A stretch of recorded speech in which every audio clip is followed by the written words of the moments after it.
Billahi minasyaitonir rajim. Bismillahirrahmanirrahim. Qala al-mu'allif rahimahullah ta'ala wa nafa'ana bihi bi ulumihi wa bi asrari fi darin amin ya rabbal alamin. Qala Allah ta'ala fi kitabihil karim wa asdaqul qailin. A'udzu billahi minasyaitonir rajim. Bismillahirrahmanirrahim. Kalau ingin di tengah-tengah ayat fi buyutin adzinallahu an turfa'a wa yudhkara fiha ismuhu yusabbihu lahu fiha bil ghuduwi wal asal. Dengar iki kalau ingin sampun disebutakan mengenai tentang rumah Allah, yaitu masjid-masjid fi buyutin an turfa'a, fi buyutin adzinallahu an turfa'a, bahwa salah satu daripada perintahnya Allah Ta'ala tentang rumah-rumahnya Allah adalah anturfa'ah, harus ditinggikan, harus diagungkan, aitu adzamah, ditinggikan, diagungkan. Kemarin juga sampun diterangkan, ditinggikan, diagungkan itu banyak macamnya. Ya, mungkin yang belum disebutkan pada kemarin adalah termasuk daripada ditinggikan dan juga diagungkan, mengagungkan dan meninggikan terhadap masjid adalah dengan cara meramaikan terhadap masjid. Meramaikan terhadap masjid dengan kegiatan-kegiatan yang paling utamanya adalah salat berjamaah. Mungkin nanti bisa ditambahi nanti beberapa acara-acara yang berhubungan dengan yang lainnya seperti ngaji di masjid dan juga yang lainnya. Ini kalau istilah fikihnya termasuk daripada imarah atau meramaikan masjid. Yang mana imarah itu ada dua, ada imarah hissiyah, ada imarah maknawiyah. Imarah hissiyah itu imarah meramaikan masjid dari segi bangunannya, yang nomor bisa dibahas ini kemarin, dan yang nomor 2 adalah meramaikan masjid dari segi kegiatan secara maknawinya. Masjid piye carane rame, piye carane sing jenenge masjid iku aja sampai kalah rame karo sing jenenge warkop. Bocah nom-noman saiki lek nang warkop lho semangat rame padahal bayar. Nang masjid aja sampai kalah rame. Pun niku anturfa'a itu adzamah. Wa yudhkara fiha ismuhu niki sak mangke. Dan dituturkan di dalamnya nama Allah ai bi tauhidihi, yakni dengan mentauhidkan, mengesahkan terhadap Allah Ta'ala. Ya Allah ya Rabbihu ya Karim. Ya Allah ya Rabbihu ya Karim. Tengeriki dilanjutakan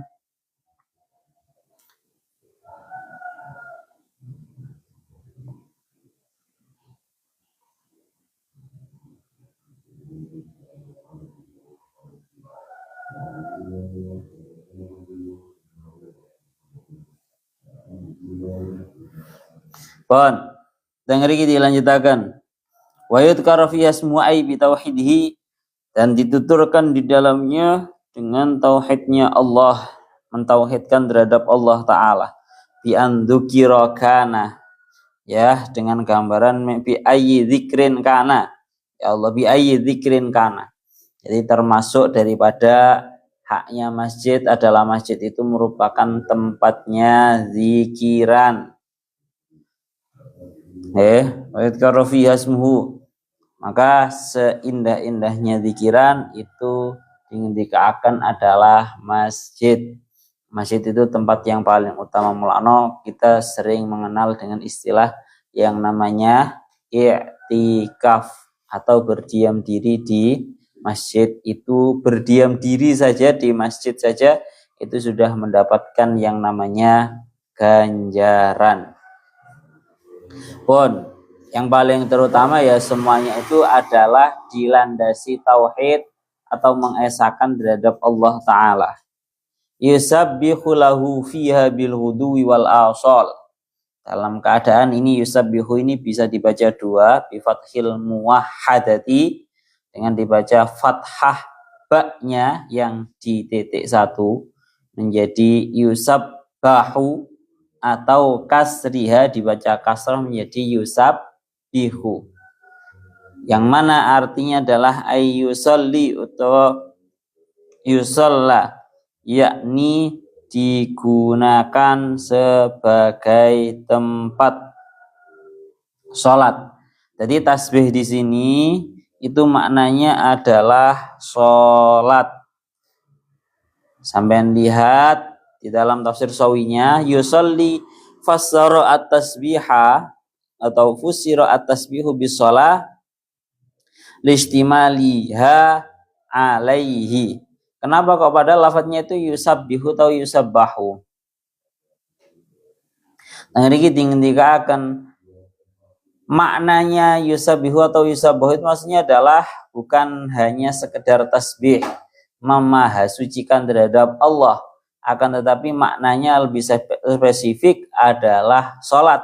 Kenapa kok diartikan sholat? Karena yang namanya sholat itu banyak di dalamnya tasbih, ketika ruku subhana rabbiyal azimi, ketika sujud subhana rabbiyal a'la.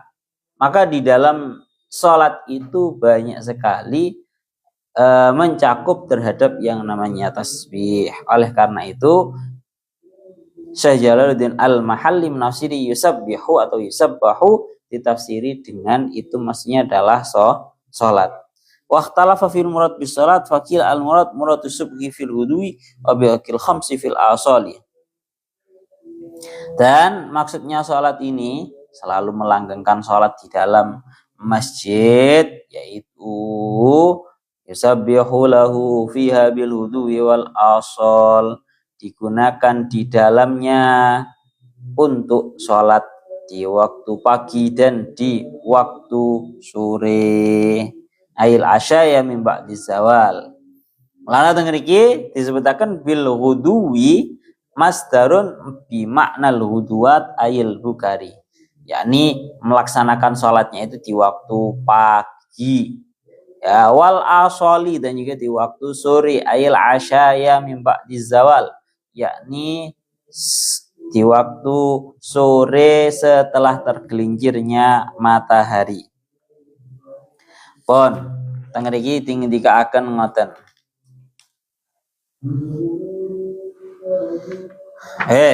Tengriki disebutaken ngoten. Ya, jadi niki fungsine masjid yaitu ada 3. Yang pertama yaitu anturfa'ah, diagungkan. Yang kedua yaitu wa yudhkara fiha ismuhu, merupakan tempat zikiran. Dan yang nomor 3, yang terakhir, dan ini yang paling inti, yaitu masjid adalah tempat untuk didirikannya sholat di waktu pagi dan juga di waktu pagi dan juga di waktu sore. Artinya mendirikan sholat 5 waktu. Malah tadi itu saya sangat tertarik sekali dengan apa yang didawuhkan oleh Syekh Mutawalli Asy-Sya'rawi, yang pada intinya Syekh Mutawalli Asy-Sya'rawi itu dawuhaken bahwa seperti ini. Ya Allah ya Rabbi ya Karim, dawuhnya Syekh Mutawalli Asy-Sya'rawi ini panjang. Kita ringkeskan mawon. Mana tadi? Nah, niki. Perlu kita ketahui bahwa sesungguhnya yang namanya buyut atau bait itu makna asalnya adalah rumah. Lah yang namanya rumah itu adalah sebuah tempat untuk mengungsinya seseorang. Ya, rumah itu merupakan sebuah tempat mengungsinya seseorang. Sehingga seperti yang kita ketahui pada umumnya kehidupan semua manusia, tatkala manusia itu sudah mengalami kecapean di dunia luar rumah maksudnya, niscaya yang namanya rumah, yang namanya seorang manusia itu sangat membutuhkan terhadap tempat peristirahatannya dia di waktu malam. Dan itu namanya bed, itu namanya rumah. Bed itu diambil daripada kalimat baitutah. Baitutah itu tempat beristirahat di waktu malam.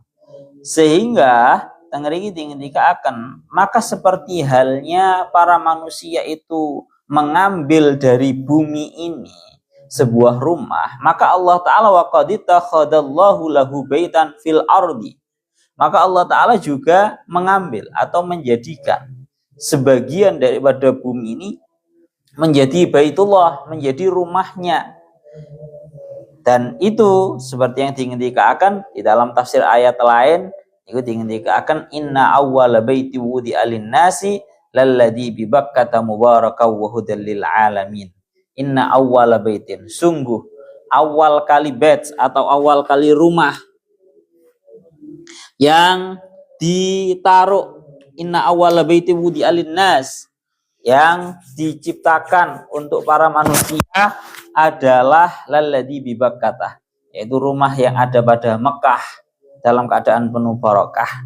Jadi beda nih, kemarin kan juga sudah saya sebutkan bahwa ada 4 masjid istimewa, yaitu Masjidil Aqsa, Masjid Nabawi, Masjidil Haram, dan juga Masjid Quba kan ngoten. Lah teng mriki diindikaken kalau kekhususannya Baitullah yang Masjidil Haram adalah Allah Ta'ala sendiri yang memilih untuk menjadikannya sebagai masjid, beda dengan masjid-masjid yang lainnya. Lah teng mriki dawuhnya Syekh Mutawalli Asy-Sya'rawi, wa antum jami'an ibadallah wa iyalallah wa sawfa tajiduna ar-raha fi baitihi kama tajiduna ar-raha fi buyutikum. Wahai para manusia, wahai para hamba-hambanya Allah, sungguh kalian akan menemukan rasa rehat di dalam rumahnya Allah, seperti halnya kalian menemukan rehat di rumah kalian sendiri.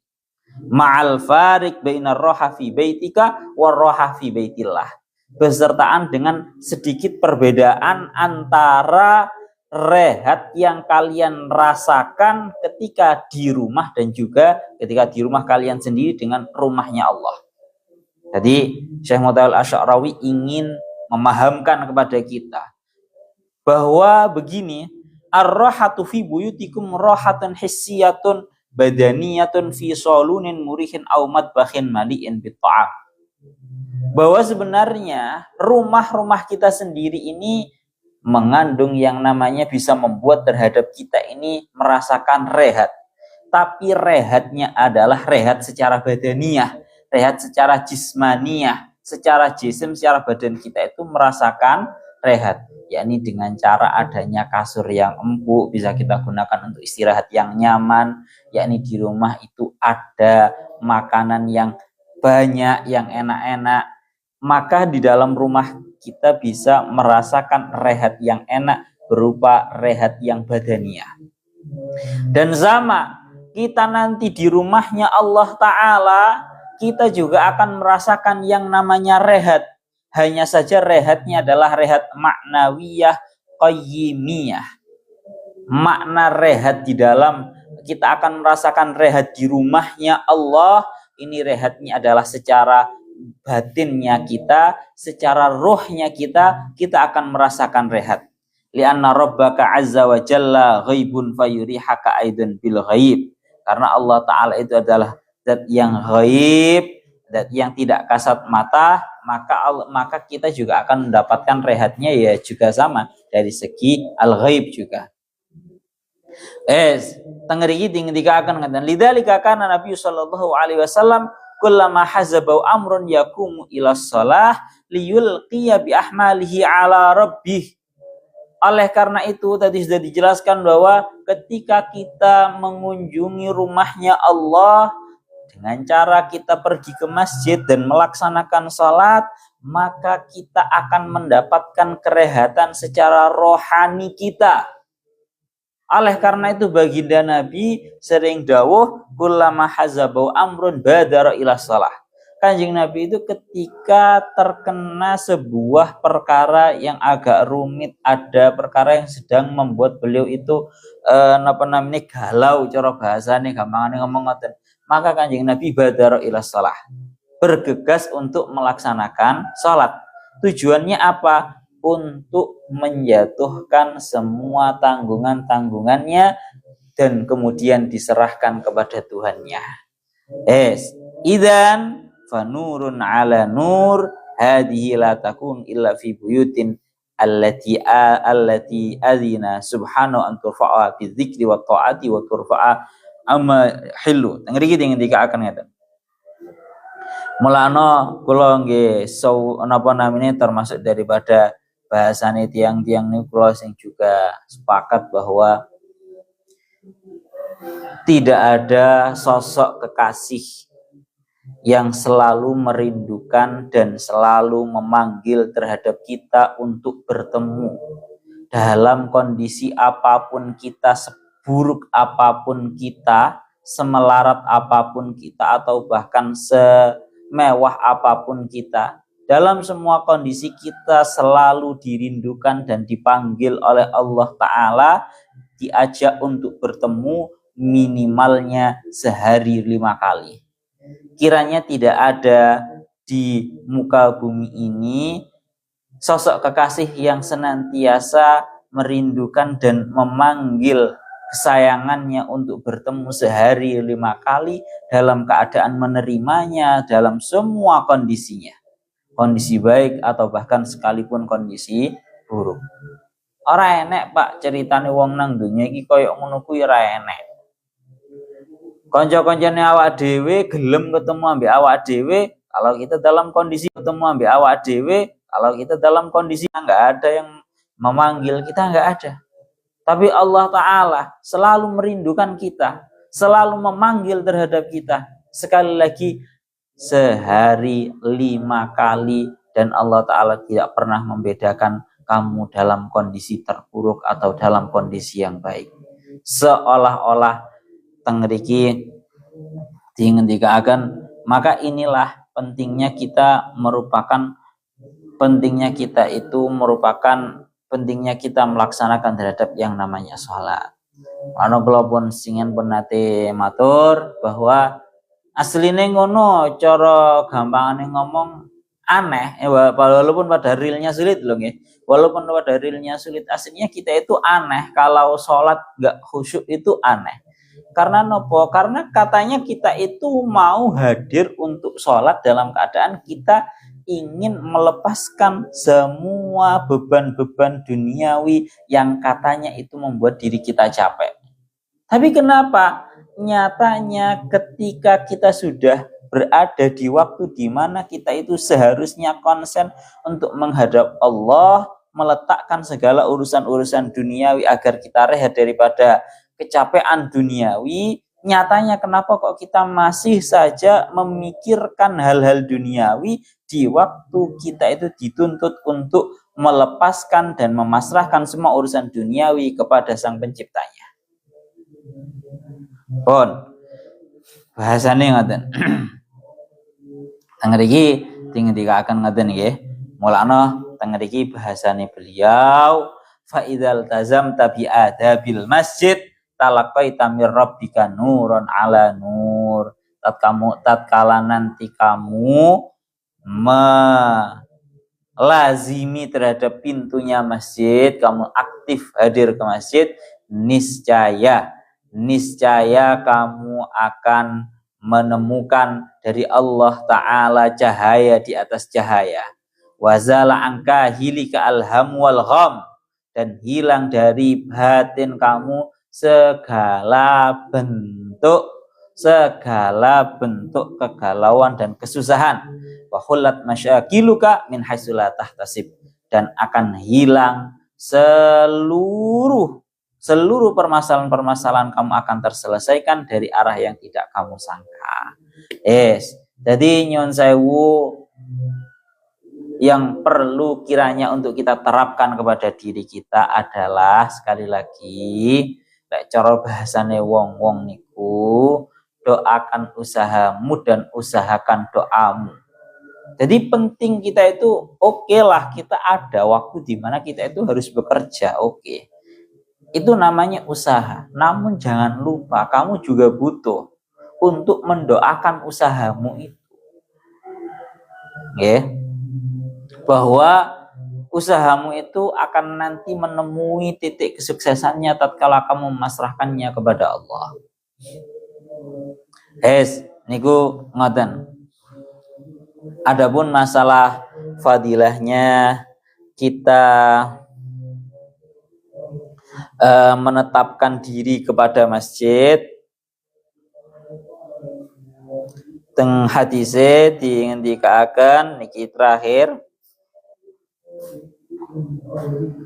seperti yang diingendikaken teng hadise diingendikaken sab'atun yudhilluhumullahu fi dhillihi yauma la dhilla illa dhilluh. Teng mriki diingendikaken ada 7 orang. Ada 7 orang yang akan Allah Ta'ala beri sebuah bayang-bayang. Cara bahasanya dil itu bayang-bayang, awang-awang. Diberi bayang-bayang oleh Allah Ta'ala yang bisa digunakan oleh dia untuk meneduh, ya, berteduh. 7 orang. 7 orang yang diberi oleh Allah Ta'ala bayang-bayang untuk berteduh, langsung yang memberikan oleh Allah Ta'ala. Siapa 7 orang itu? Yang pertama, imamun adilun, seorang imam yang adil. Yang nomor 2, wasyabun nasya'a fi ibadatillah, seorang pemuda yang tumbuh di dalam beribadah kepada Allah. Dekne bocah nom, tapi uripe niku konsen ibadah dumateng Allah. Dan yang nomor 3, niki yang nomor 3, wa rajulun qalbuhu mu'allaqun bil masjid idza kharaja minhu hatta ya'uda ilaihi. Dan yang nomor 3 adalah sosok laki-laki yang hatinya senantiasa bergantung terhadap masjid ketika dia keluar sampai dia kembali. Jadi atine ku selalu gumantung karo sing jenenge masjid. Mari salat subuh ngoten nggih medal ndugi masjid, atine ku tergantung terus. Artinya selalu memikirkan pengen balik maneh nang masjid, ndang salat duhur nang masjid. Ini fadilahnya sosok yang selalu menetapi terhadap masjid. Rajulun qalbuhu mu'allakun bil masjid idza kharaja minhu hatta ya'uda.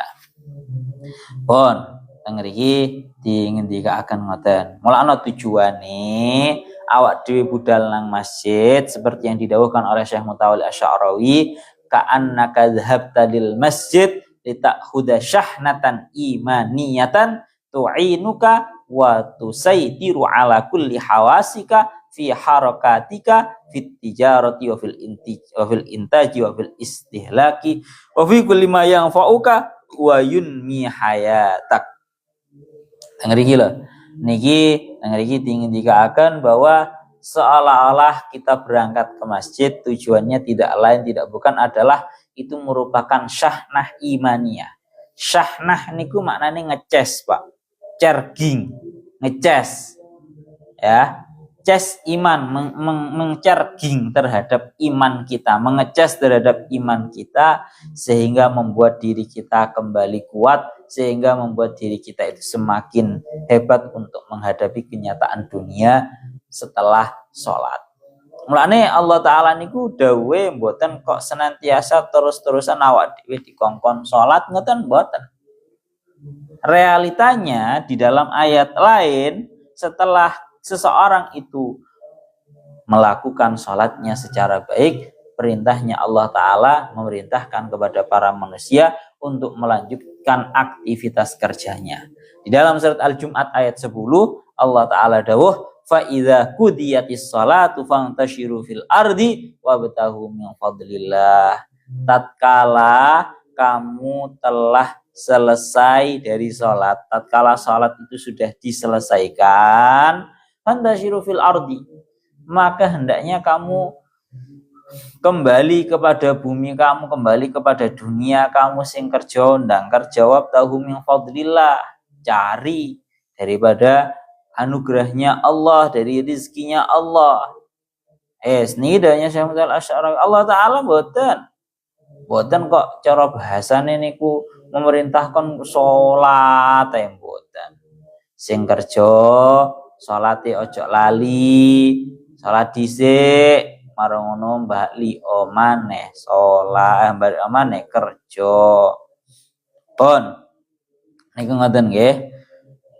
Intinya ngoten. Jadi pada hakikatnya niki nggih sampun sering kula aturaken bahwa yang namanya salat itu bukan merupakan sebuah beban, akan tetapi yang namanya salat itu justru merupakan sebuah hal yang bisa membuat diri kita rehat secara rohani.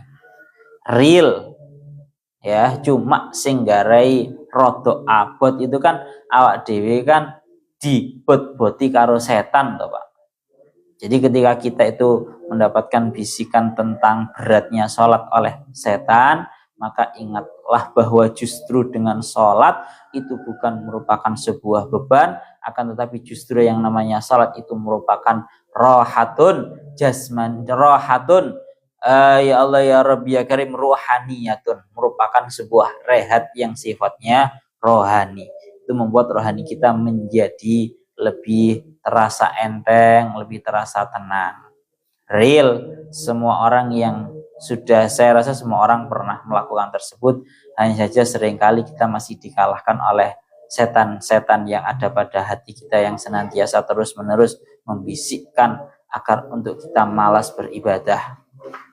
Ini ngeten nggih.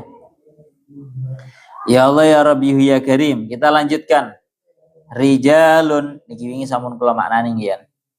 Rijalul la tulhihim tijaratu wala bai'un an dzikrillahi wa iqamis salati wa ita'iz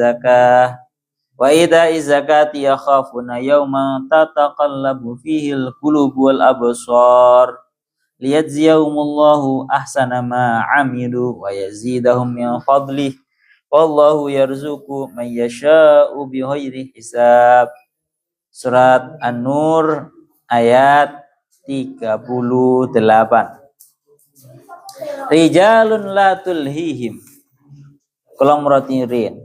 Rijalun la tulhihim, yaitu para pemuda-pemuda. La tulhihim tijaratun wala bai'un, yang tidak membuat mereka lalai sebuah jual beli an dzikrillah, untuk mengingat terhadap Allah, wa iqamis shalah, dan juga mendirikan salat, wa itaiz zakah, dan membayarkan zakat. Ya khafuna yauman tataqallabu fihil qulub wal absar, mereka semua takut terhadap hari di mana hati dan juga penglihatan itu menjadi sebuah hal yang sifatnya berpoyang-payingan. Ya Allah ya Rabbi ya Karim.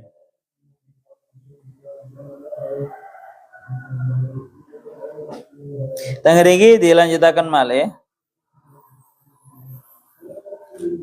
Yaumang tataqallabu fil qulub wal absar.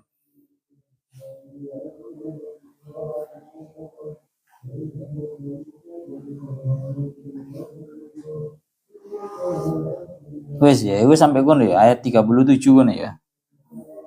Ya wingi aku maknanya sampai kono ya. Samun dhisik. Lah ini yang paling penting juga, termasuk ayat yang sifatnya itu termasuk ayat yang agung yang perlu untuk diterapkan di kehidupan kita ya. Salah satunya ini. Rijalun la tulhihim tijaratun wala bai'un an dzikrillah, yaitu para pemuda-pemuda, para laki-laki yang tidak dibuat lalai oleh jual dan beli dari berzikir terhadap Allah Ta'ala. Masih dodolan, masih kerja, masih dalam kondisi sesibuk apapun bisnisnya, tidak membuat mereka lalai untuk melaksanakan zikir, mengingat terhadap Allah, wa iqamis shalah, dan mendirikan terhadap sholat, wa itaiz zakah, dan membayarkan zakat. Ya khafuna yauman tataqallabu fihil qulub wal absar, mereka semua itu takut. Mereka takut pada hari ketika hati dan penglihatan menjadi terguncang, yaitu hari kiamat. Pertama, tengriki akan kenapa kok bahasanya cuma rijalun? Padahal ini kan sekali lagi rijalun ini secara i'rabnya, kita bahas dulu secara i'rabnya. Rijalun itu fa'ilu yusabbihu bikasril ba. Rijalun ini merupakan fa'ilnya yusabbihu ketika dimabnikan mengikuti qiraah yang dimabnikan fa'il atau dibaca kasroh ba-nya. Yusabbihu wa ala fathiha, dan kalau sampai yusabbahu itu dibaca fathah ba-nya, maka naibul fa'ili lahu, maka naibul fa'ilnya itu adalah lafadz lahu. Wa rijalun fa'ilu fi'lin muqaddarin, sedangkan lafadz rijalun itu merupakan fa'ilnya fi'il yang muqaddar, jawabu su'alin yang menjadi jawab dari pertanyaan muqaddarin yang dikira-kirakan, ka'annahu qila, seolah-olah diucapkan man yusabbihuhu, siapa yang memahasucikan terhadap Allah, siapa yang melaksanakan salat menghadap terhadap Allah. Maka jawabannya adalah rijalun, yang melaksanakan sholat di waktu pagi dan di waktu sore, ya, itu adalah para laki-laki. Jadi ini sekali lagi membahas masalah fi buyutin yang yusabbihu, di masjid-masjid rumah-rumahnya Allah, yang mana salah satu fungsinya adalah untuk digunakan sholat. Napa untuk digunakan sholat. Lah tengriki akan siapa yang mampu mendirikan sholat di masjid itu, ya, yang paling utama adalah rijalun, para orang laki-laki. Kalau tengriki rijalun khussu bizikri, kenapa kok yang dituturkan dalam Al-Quran ini kok rijalun, yang sholat ini loh, di masjid ini loh, fi buyutin ini loh. Kenapa kok rijalun, cuma laki-laki saja? Li'anna sya'nahum hudural masajidi lil jum'ati wal jamaah. Karena memang yang diperintahkan untuk melaksanakan menghadiri sholat di masjid, terkhusus untuk berjamaah, apalagi untuk Jumat, itu yang diperintahkan adalah laki-laki. Selek wedok ngono ora. Lek wedok ora wajib Jumatan. Kebanyakan gak enek, Pak. Jumatan ambek wong wedok iki gak enek. Boleh daerah-daerah liyan kebanyakan gak ada yang pakai perempuan, itu gak ada. Satu itu Jumatan. Kalau jamaah, hukumnya jamaah bagi perempuan menghadiri jamaah di masjid, itu sih kebanyakan para ulama itu berbeda-beda. Ada yang menganggap justru malah kurang baik, ada yang mengatakan biasa-biasa saja. Ya, melaknat dengan ketika akan rijalun, para laki-laki. Kenapa sih, apa sih hubungannya sholat sampai masjid itu nyapo? Kalau matur bahwa yang namanya sholat itu membutuhkan tempat yang suci, sehingga yang paling utama salah satunya adalah masjid. Umpomo toh ora iso nang masjid, kula tasih eling banget, wong iku ojo sampai nang omahe ora ana pesolatane. Lek bahasaku duduk pesolatan, sembayangan. Niki sing sering didawakan Abi dumateng siapapun. Abi niku singan sampai nate enggak ada bolo teng Gresik. Itu rumahnya besar, bahkan tingkat 2. Tapi di rumahnya tidak ada sembayangan atau tempat untuk sholat, ruangan musola bahasane wong-wong. Bahasane awak dhewe yo gak sampai ke taraf musola, tapi tempat sholat sembayangan. Langsung Abi matur dumateng konjone mang. Omah gedene sakmene kok ora enek ruangan kayak sembayangan blas. Opo iki jenenge? Sontak langsung seorang temannya Abi ini langsung terpukul oleh dawuhnya Abi. Langsung dibongkar sebagian ruangan, kemudian digunakanlah ruangan tersebut untuk dijadikan sembayangan.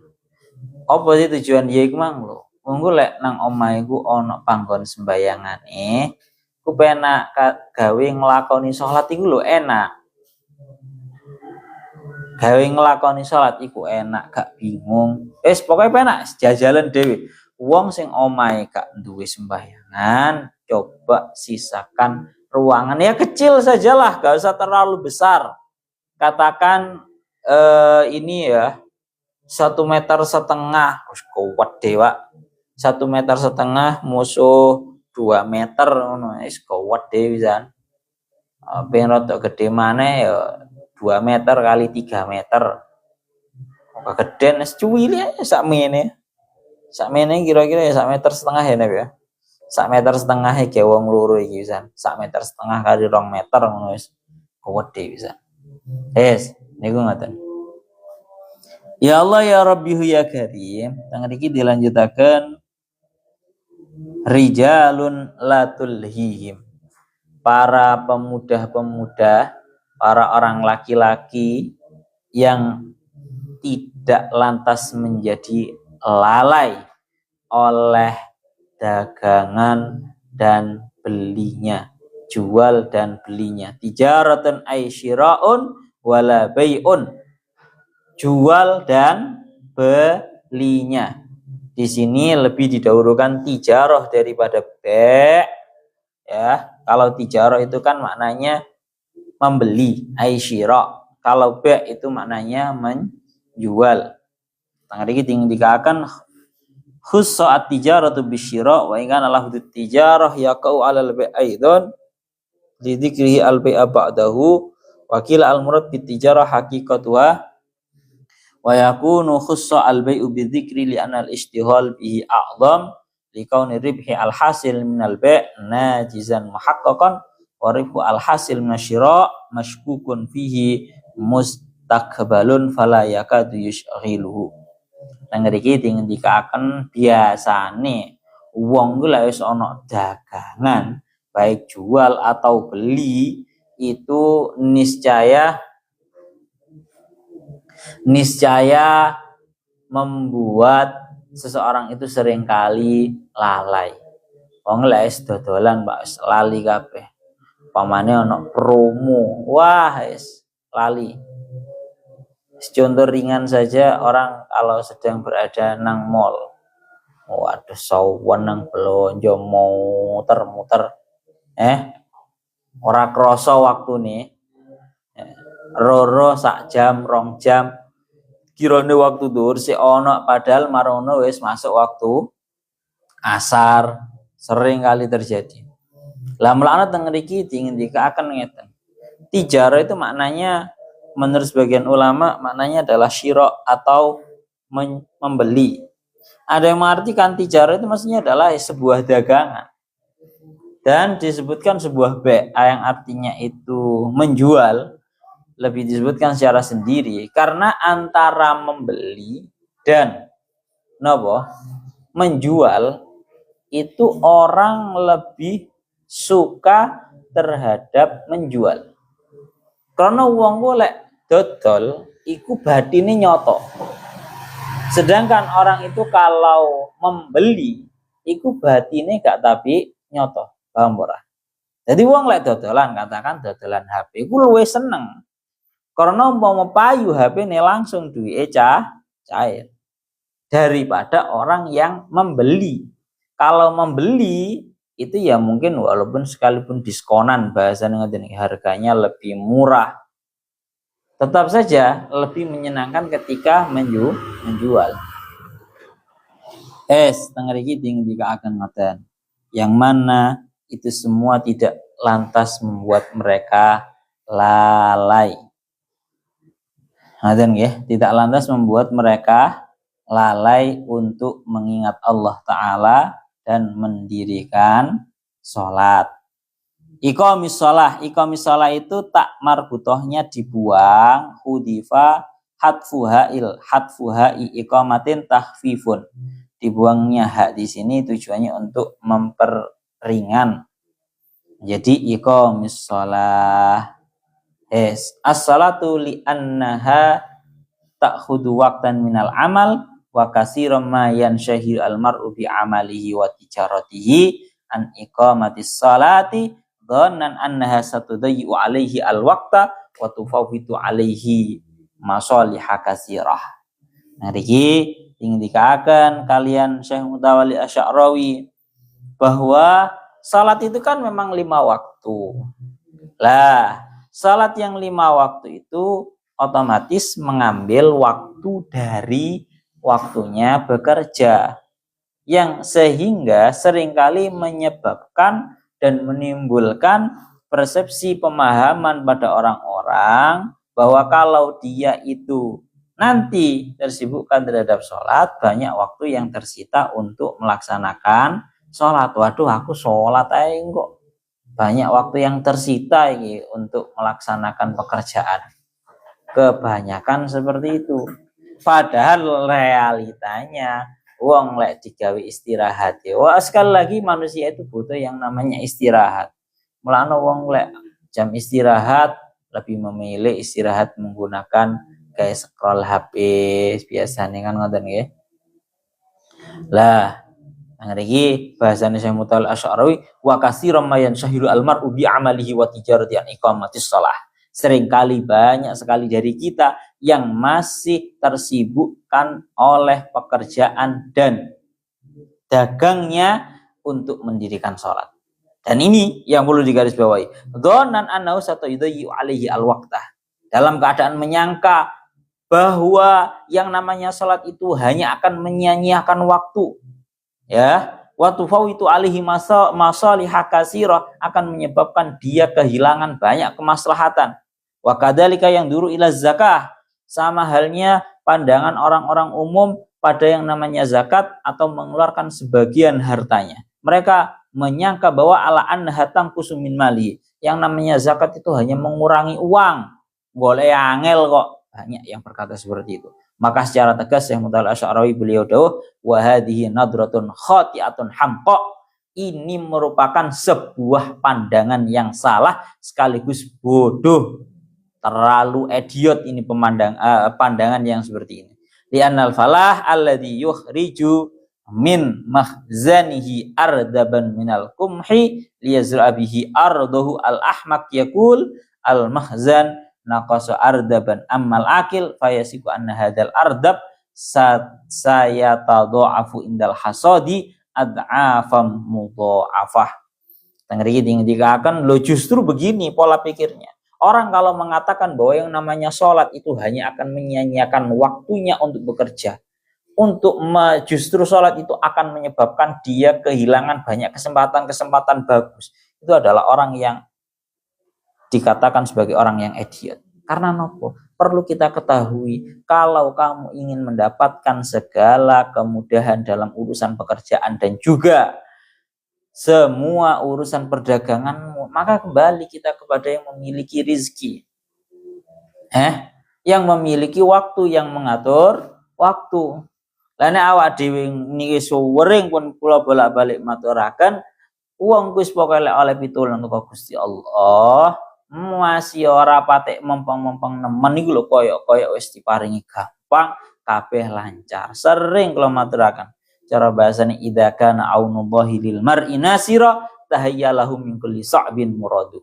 Wong kula wis oleh pitulung teko Gusti Allah, akan tersingkirkan dari dirinya semua kesulitan-kesulitan, sehingga dia akan dengan mudahnya untuk mendapatkan apa yang dia inginkan, apa yang dia harapkan. Seringkali kan kita begitu nggih. Kalau masalah pekerjaan ini sik numpuk wes gak mari-mari iki. Tinggal sholat gak tutup iki opo iki. Sawibu seperti itu. Ngomong gak tutup, gak iso. Gak iso lek sholat gak iso iki. Gak cukup.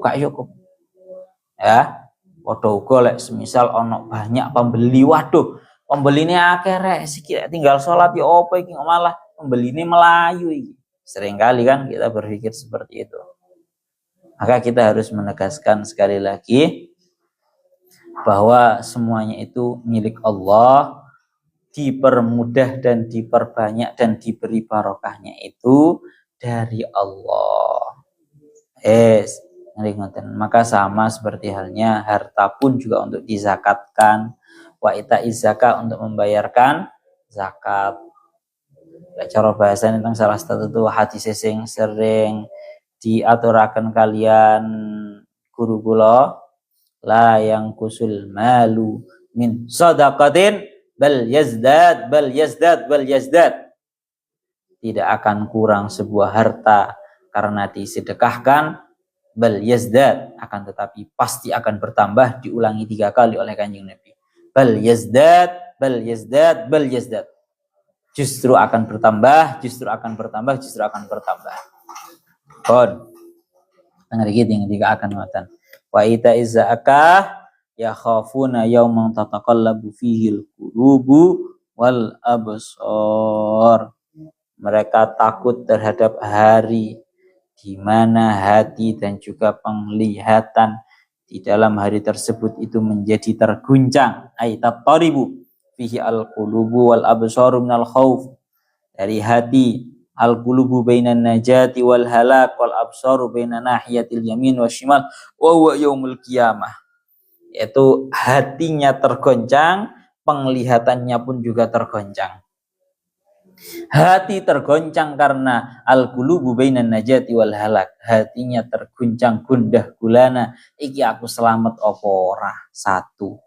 Wal absar, mata pun penglihatan pun juga terguncang baina nahiyatil yamini wasyimal, di antara kanan atau kiri, yaitu karena memang ini hari kiamat. Yang namanya hari kiamat itu kan seperti itu ya. Kita bisa melihat jangankan pada hari kiamatnya, tatkala terjadi yang namanya musibah, entah itu banjir, entah itu gunung erupsi, ataupun bahkan yang lainnya, musibah-musibah yang lainnya, itu membuat hati dan penglihatan menjadi terguncang. Bon, hari ini diingendika akan ngoten. Masya Allah, ya ini yang perlu kita terapkan pada diri kita, menjadi sosok-sosok yang rijalul la tulhihim tijaratun wala bai'un an dzikrillahi wa iqamis salati wa ita'iz zakah yakhafuna yauman tataqallabu fihil qulub wal absar. Menjadi sosok yang tidak lantas menjadi lalai gara-gara adanya jual beli, perdagangan, pekerjaan, tidak lantas membuat lalai untuk berzikir terhadap Allah, mendirikan salat, membayar zakat. Pun liyajziyahumullahu ahsana ma 'amilu wa yazidahum min fadlih. Wallahu yarzuqu man yasha'u bighairi hisab. An-Nur ayat 38 ila wa wallahu a'lam bissawab.